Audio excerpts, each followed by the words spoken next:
बलूचिस्तान के शहर तुर्बत में नेशनल पार्टी केच के जिले काउंसिल इजलास बेयाद हाजी वाहिद बख्श मरहूम जेर सदारत मरकजी सदर डॉक्टर अब्दुल मालिक बलोच बमकाम सर्कट हाउस तुर्बत मुनक्किद हुआ। इजलास में नेशनल पार्टी के कौंसलरान की कसीर तादाद ने शिरकत की। इजलास में मरकजी कमेटी के रुकन अबुल हसन, मरकजी ज्वाइंट सेक्रेटरी मीर हमल बलोच, साबिक जिले सदर मोहम्मद जान दश्ती और हाजी वाहिद बख्श मरहूम के फर्जंद सुहेल अहमद और दीगर मौजूद थे। मुख्तलिफ तहसीलों के सेक्रेटरियों ने अपनी अपनी तहसीलों की रिपोर्ट्स पेश की।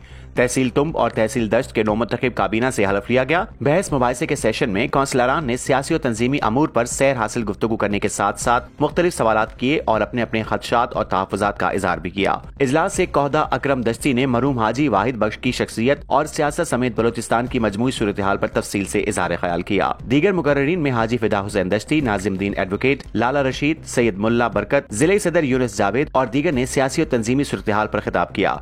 आखिर में पार्टी के मरकजी कायद डॉक्टर अब्दुल मालिक बलोच ने खिताब करते हुए कहा कि नेशनल पार्टी एक पुरअमन जमहूरी जिद्दोजहद करने वाली जमात है जो आईनी पाकिस्तान के दायरे में रहते हुए बलूचिस्तान की सियासी, माशी और आईनी हकूक के लिए अपनी जिद्दोजहद जारी रखेगा।